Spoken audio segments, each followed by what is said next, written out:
What were your memories from the 2017 World Cup? I think the sheer size of it, not only flying to Australia was absolutely mega, because, you're flying to the other side of the world, which makes it feel 10 times more special. And I remember the day we left for the airport, Kev came down to talk to us all, which was ace. And then flying out there and having silly things for me were like having routines on the plane. Like we had a sleep schedule and we had to get up, we had to walk. But getting out and then just seeing the sheer size of it. We had our own stadium. We were at the Cronulla Sharks. And they changed all the signage. Everything was Women's World Cup. The changing rooms, the pitch was painted, like things that we'd never had here. And then we had our training grounds, which were all signposted. Our hotels were signposted. It was kind of like you stepped up 10 times what, the Super League was just growing in 2017. So, yeah, the size, you really made you feel like you were in a World Cup and in a massive event. So it was great. So it felt like a game changer then. It felt like things were shifting for the women's game back then. Yeah, hugely so. I mean, it was the first World Cup to run alongside men's and women's together in any sport. So that alone was wicked. And then, the same publicity on morning TV. Like we were having our breakfast in the hotel and they were talking about the World Cup, the women's and the men's together. It wasn't one was better than the other. It was complete. It was one tournament altogether, which was wicked. And then, signposted around the streets in Parramatta and in Sydney. And I think that was quite overwhelming for the first bit, because we were sent to Manly to do our warm-up training for the first 2 days. And we were training on the pitch next to the Manly Sea Eagles, and they were doing their pre-season stuff. And it was just the norm. And, their training facilities are incredible anyway. Everything was just mega. And we were based in the Olympic Village.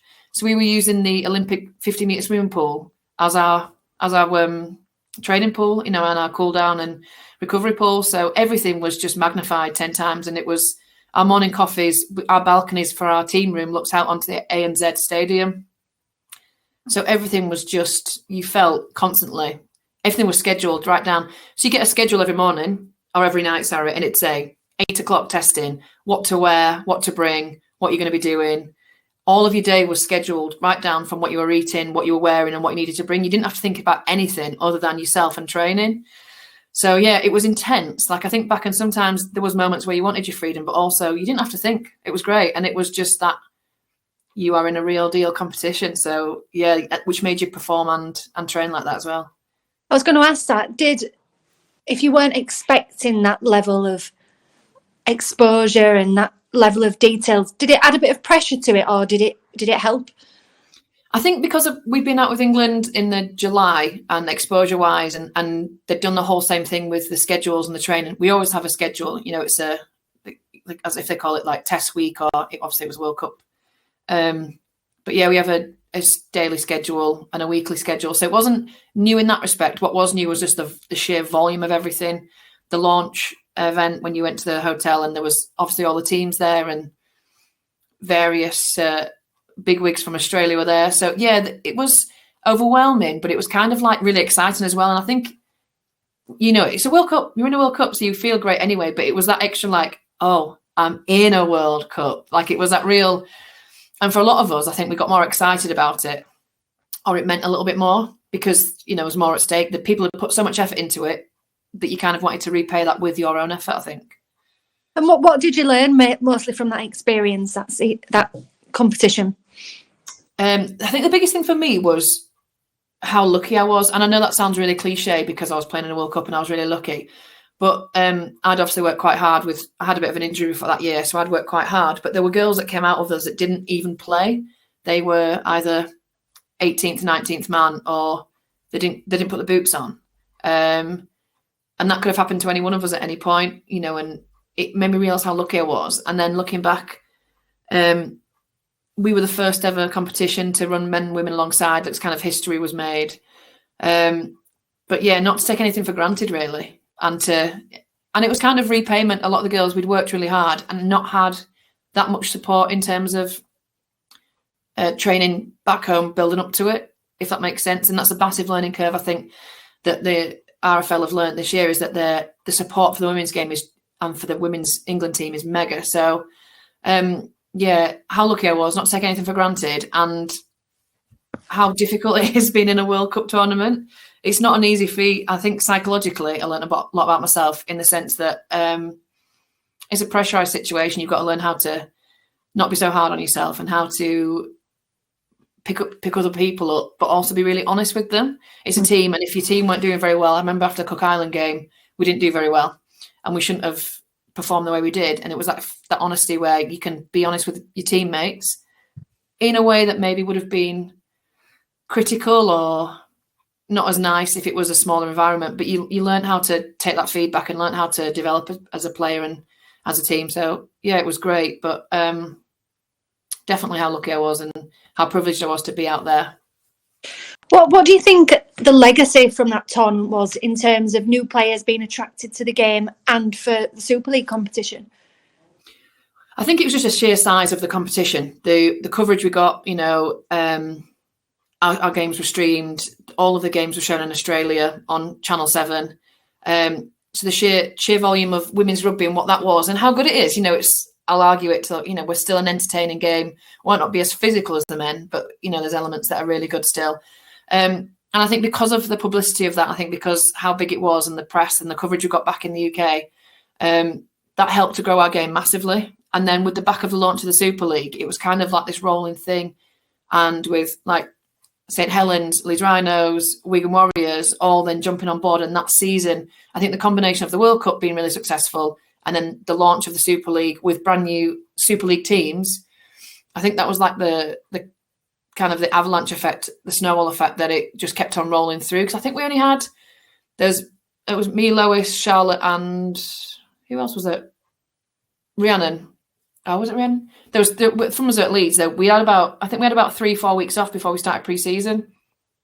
So it was just kept the ball rolling and kept going, and that's had a massive impact, I think, in terms of growing the game for women and girls and the Super League teams. I think it more affect the Super League teams coming on board, and that's helped to develop the game and grow it. And it's even after the pandemic, it seems to be developing still and masses of interest.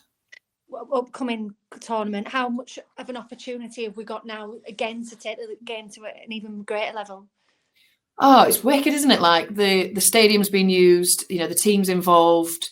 Again, running alongside as well as the wheelchair now, so the coverage for all three elements of the sport. It's accessible, so accessible, and to have the women's final at Old Trafford, who doesn't want to play at Old Trafford, whether you're a Man U fan or not? There's games at Anfield and York, at Headingley, which will always be the best ground in the tournament, obviously. They're huge grounds, and it's great for, for people to come along, men, women, children, girls, boys, whatever. This women's game is going to be played at proper stadiums. And I think that adds to the effect of it. It makes it more professional. It makes them, take the game a little bit more seriously.